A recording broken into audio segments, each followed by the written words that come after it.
प्रतिमा अनावरण। राजीव गांधी के राजनीतिक दुश्मन वीपी सिंह से अब कांग्रेस को बैर नहीं, जानिए पूरा मामला। एक जमाने में राजीव गांधी के करीबी, बाद में राजनीतिक दुश्मन हुए वीपी सिंह से अब कांग्रेस को बैर नहीं है। ये बदले हुए राजनीतिक समीकरणों की वजह से हो रहा है। मामला तमिलनाडु से जुड़ा हुआ है। चेन्नई में 27 नवंबर को पूर्व पीएम वीपी सिंह की प्रतिमा का अनावरण बदले राजनीतिक समीकरणों का भी एहसास कराएगा। तत्कालीन प्रधानमंत्री राजीव गांधी का विरोध करते हुए जो शख्स सत्ता के शीर्ष तक पहुंचा, अब कांग्रेस को उससे भी कोई परहेज नहीं है। इसे ओबीसी राजनीति को लेकर कांग्रेस के बदले रुख का नतीजा माना जा रहा है।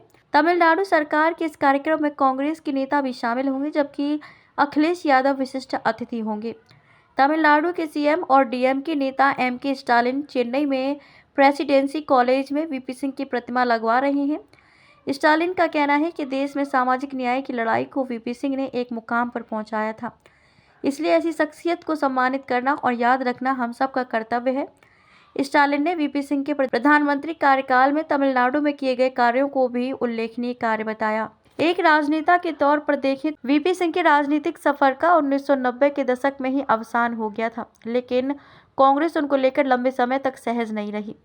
इसकी मुख्य वजह थी कि उन्होंने ही पूर्व प्रधानमंत्री राजीव गांधी की मिस्टर क्लीन की छवि पर बोफोर्स सौदे में दलाली का आरोप लगाकर सवाल उठाए थे। प्रधानमंत्री बनने पर वीपी सिंह ने 1990 में 10 साल से लटकी मंडल आयोग की सिफारिशों को लागू किया, तो राजीव गांधी ने इसे कैन ऑफ वॉर्म, जटिल समस्याओं का पिटारा बताकर दूर रहने की नसीहत दी। मंडल आयोग की सिफारिशें लागू होने पर ही ओबीसी जातियों को 27% आरक्षण मिल सका था। उसके बाद केंद्र में कांग्रेस सरकार ने 3 कार्यकाल पूरे किए, पर ओबीसी जनगणना पर उसका रुख कभी सकारात्मक नहीं रहा। इधर राहुल गांधी और मल्लिकार्जुन खड़गे सार्वजनिक मंचों से लगातार ऐलान कर रहे हैं कि कांग्रेस के सत्ता में आने पर जाति गणना कराई जाएगी, ताकि ओबीसी जातियों को उनका वाजिब हक मिल सके। कांग्रेस के लिए जरूरी है। OBC all India Congress committee AICC के सदस्य और तमिलनाडु कांग्रेस कमेटी के उपाध्यक्ष पौन कृष्णमूर्ति बताते हैं कि उन्हें वीपी सिंह की प्रतिमा के अनावरण कार्यक्रम में शामिल होने के लिए निमंत्रण मिला है और वे इसमें शामिल भी होंगे।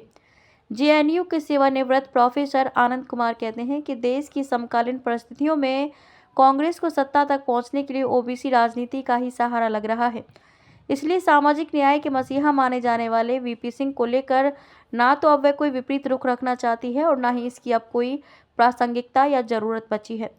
इसके उलट ओबीसी को केंद्र में रख राजनीति करने वाले दलों के लिए वीपी सिंह का नाम आगे बढ़ाना मुफीद ही साबित होगा।